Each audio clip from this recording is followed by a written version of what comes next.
we're doing the hip. We're going to talk about some of the stretches you can do around the hip. We're going to start with first lying flat on your back, positioning your clothes. Flat on your back. Easiest thing to do, bring both legs up to your chest and pull and count to 30. 30. Then bring one leg up, right leg first, sorry, count to 30. 30. Next leg up, count to 30. So in the back we have the glutes max and medius, and then you have the rotators of the hips, right? So now we're going to continue stretching. So we've done this one, we've done the single leg. Now what we're going to do is across the body, right? Stretching this way, keeping your shoulder on the bed, count to 30. Next side, opposite direction, keep your shoulder on the bed, count to 30. Okay, that can also stretch your lower back as well. Now what we're going to do is a figure 4. This one, sometimes they call it the piriformis stretch, where you kind of make a 4 with your leg and you pull through.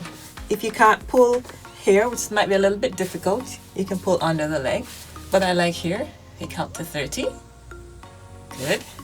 And then you do it on the other side. You count to 30. Good stretch. Now, next thing we're going to do, we're going to stretch the muscles on the inside, the adductors. So you bring your toes together and you kind of push out. You can count to 30. Good count to 30.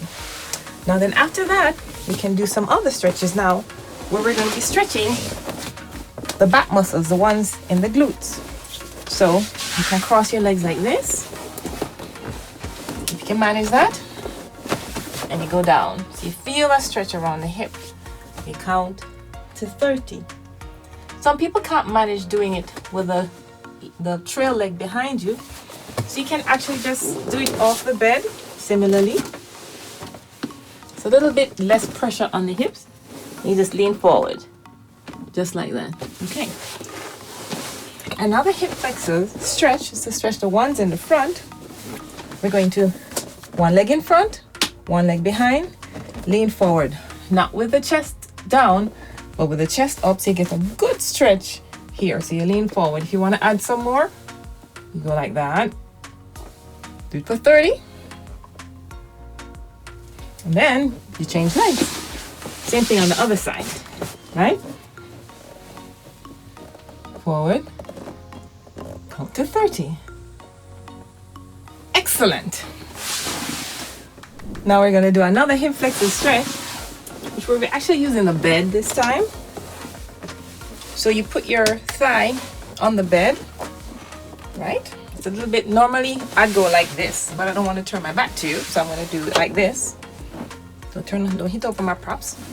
You go forward and you lean into it. The further you bring your torso up, the more stretch you get. In fact, when I lean up, I actually feel it in my back. Why? Because the psoas muscle attaches to the transverse processes in the back. So all that means the psoas muscle, which is one of the main hip flexors, it attaches to the vertebrae. So when I do this, I'm actually stretching my psoas, but I'm pulling my back forward as well. So you do it on that side, you do the same thing on the other side.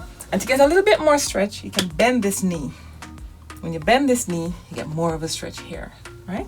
So you're stretching your hip flexors, stretching around the hip. Now we're gonna do some stretches on the floor.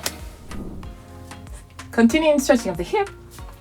So you wanna stand as wide as you can, comfortably. You're gonna lean down to one side, so you feel the stretch in the leg. On the opposite side where the knees bent, you do it on the other side, and you count to 30. And you do it on this side again, you count to 30.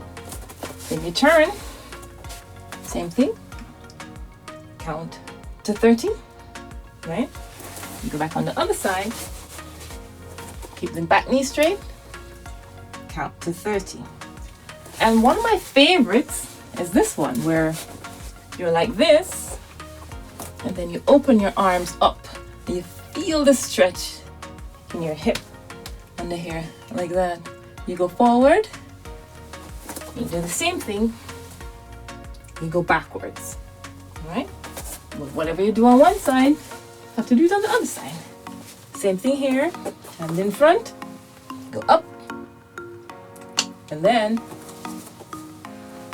you go back.